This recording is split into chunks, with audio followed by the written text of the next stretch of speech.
Bon, bonjour à tous, j'espère que vous allez bien. Donc aujourd'hui, on va aborder un sujet très important. C'est le sujet de la culture, comment et pourquoi faire rayonner notre culture. Parce qu'on sait qu'aujourd'hui, en Afrique, ça c'est clairement un sujet qui touche de toute façon n'importe quel peuple, mais c'est vrai que nous, les Africains, nous sommes un peu derrière à ce niveau. Alors, juste pour déjà mettre les limites. Je ne vais pas m'attarder sur le fait de à revenir sur une quelconque culture ancestrale, tout ce genre de choses. Ça peut être ça, hein, mais je vais juste parler globalement dans les grandes lignes. Donc, premièrement, évidemment, la chose la plus importante avec le fait de s'intéresser beaucoup à la culture, c'est le côté identitaire. C'est-à-dire que si on prend par exemple des exemples comme les États-Unis, ils ont une culture très forte. Il y a beaucoup de disparités ici, mais n'importe qui vit aux États-Unis vous dira que dès lors qu'il s'agit de faire la guerre ou de défendre leur pays, ils sont tous solidaires.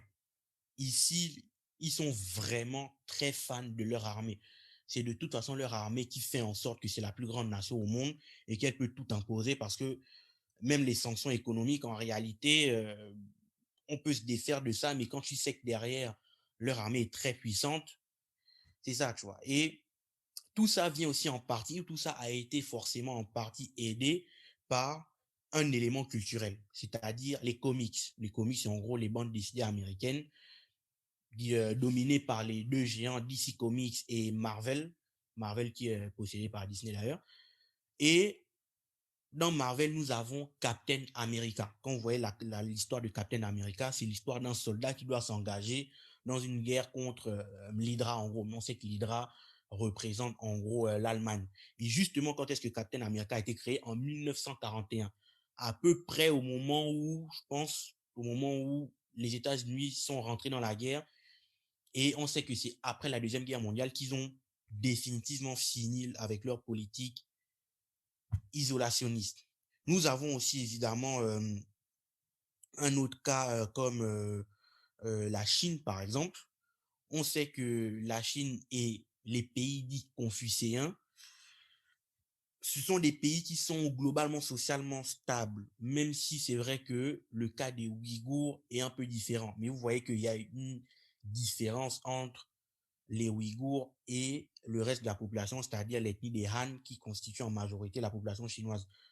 Les Ouïghours sont des populations d'origine, des populations dites turques, pas forcément en référence avec la Turquie, mais qui ont la même origine et qui sont musulmans. Et ils sont donc différents des Chinois qui sont de l'ethnie Han et qui sont bouddhistes en majorité.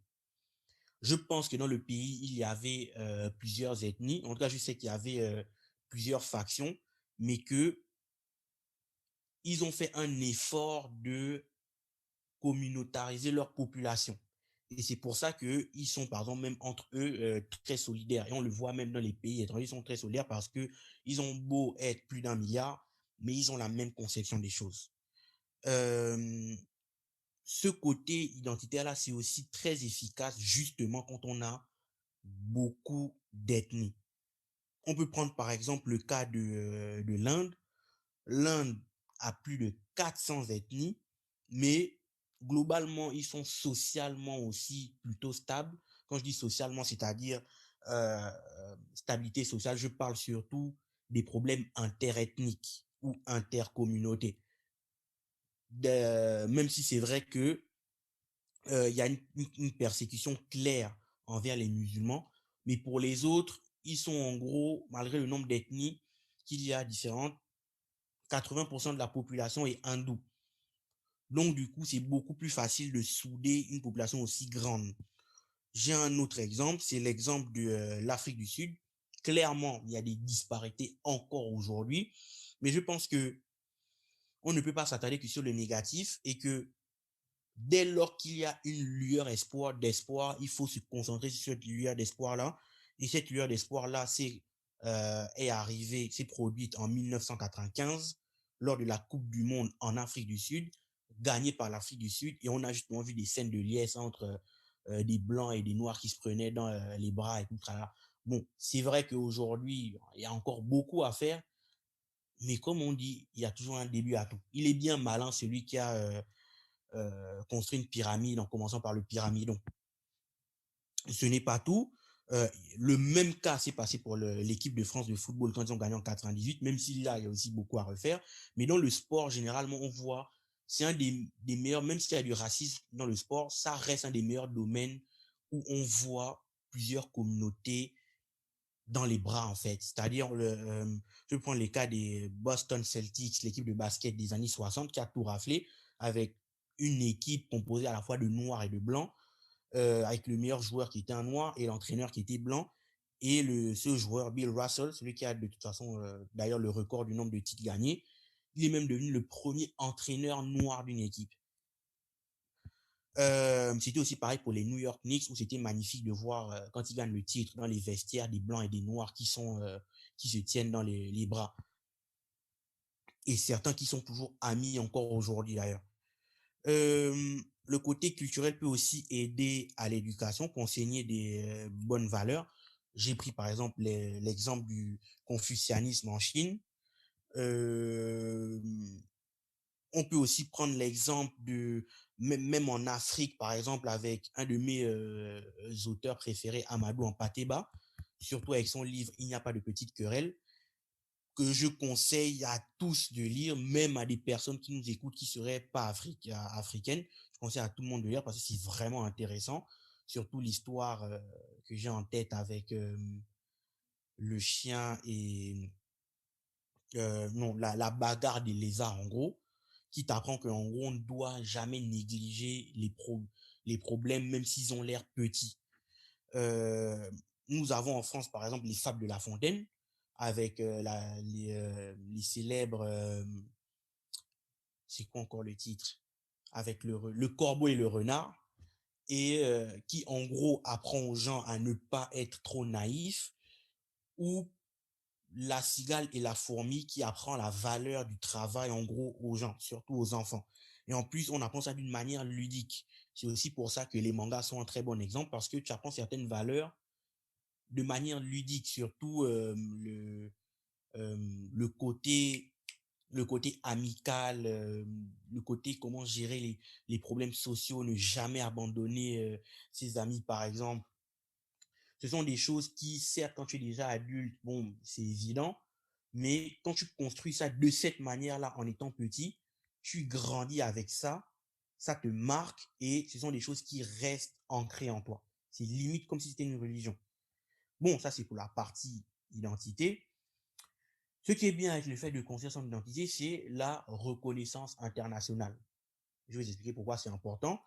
Pour ça, je vais commencer par vous expliquer une anecdote, c'est-à-dire, donc moi je vis à Atlanta en Géorgie, aux États-Unis, et une fois avec ma mère, ma soeur et mon frère, on était partis dans un centre commercial et il y avait des stands où il y avait en gros des étudiants qui vendaient une de leurs inventions, c'était en gros des fers à repasser à vapeur.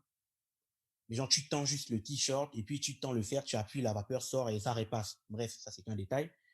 Et donc, pour être sympa, il nous a demandé, ah mais vous revenez d'où? On a dit, bon, on revient du Gabon. Il nous a dit, ah ouais, je connais. Nous, on ne l'a pas cru parce qu'en général, ici, on connaît les pays du genre Congo, Cameroun, Égypte, Nigeria. Donc, moi, je me suis retourné, j'ai regardé mon frère et on s'est dit, ouais, c'est ça. Je sais pas, il parle pas français, hein, mais je pense qu'il a peut-être compris qu'on ne le croyait pas. Et il nous a dit Aubameyang.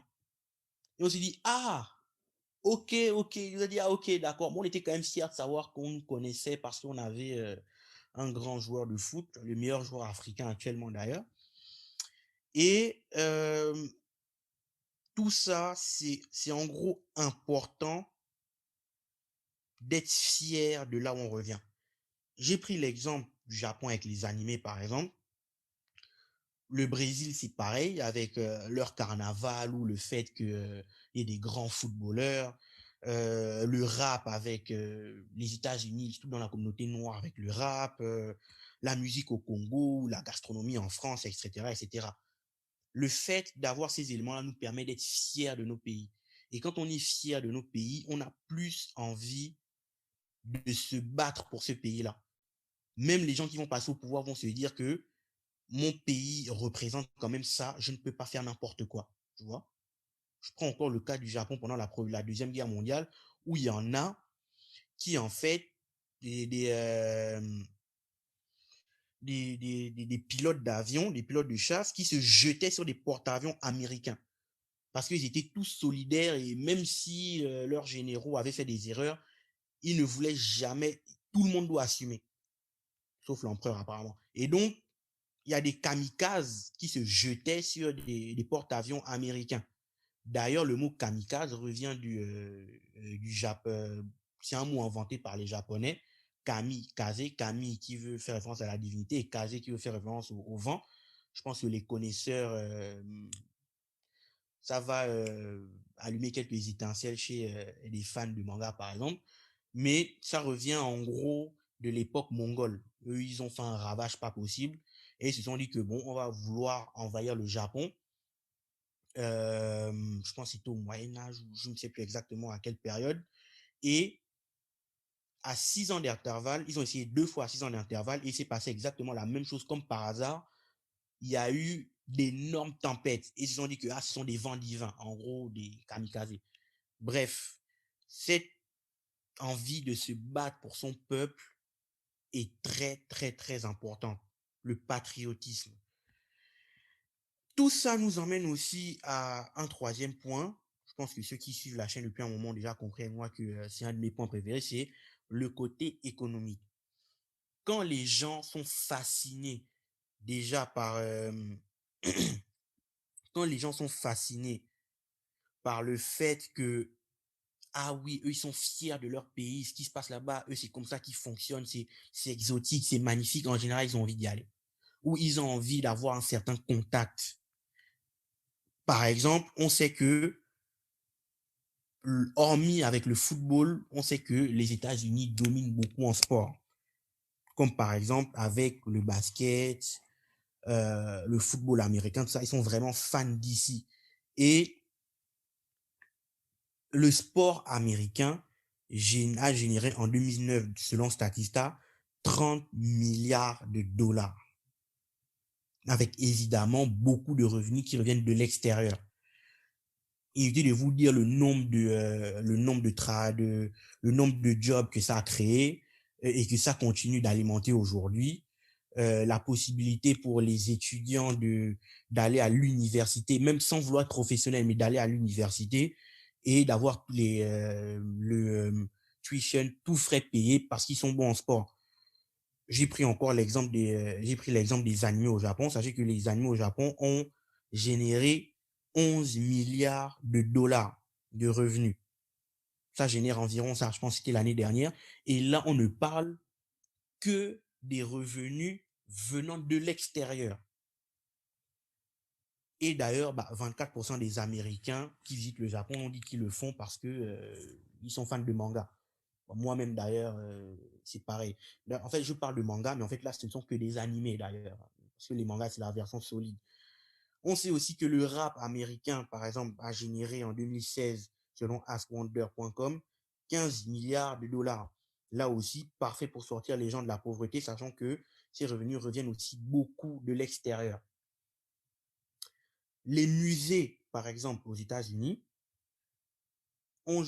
attirent 800 millions de personnes chaque année, je pense, aux États-Unis, pour des revenus environ de 50 milliards de dollars, encore une fois, selon Statista, rien que les musées. Donc, nous, les Africains, on a de quoi faire.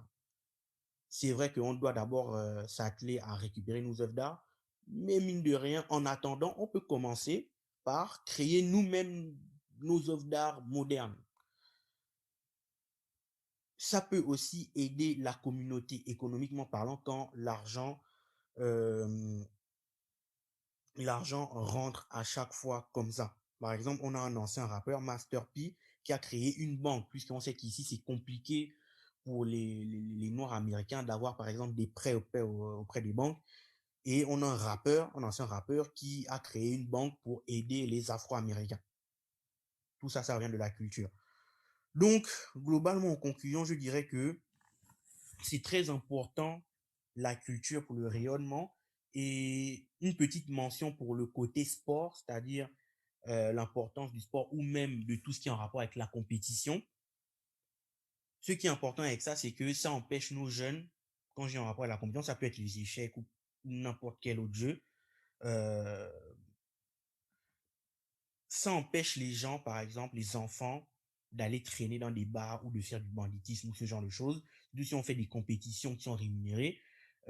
Pour ce qui est du sport, c'est important d'avoir une population qui est quand même assez sportive, surtout les jeunes. Ça combat l'obésité. Surtout que pour être performant, il faut aussi faire attention à ce qu'on mange. C'est aussi parfait. Et c'est parfait pour faire rayonner nos pays sur la scène internationale. Donc, voilà. On peut passer alors à la partie des questions.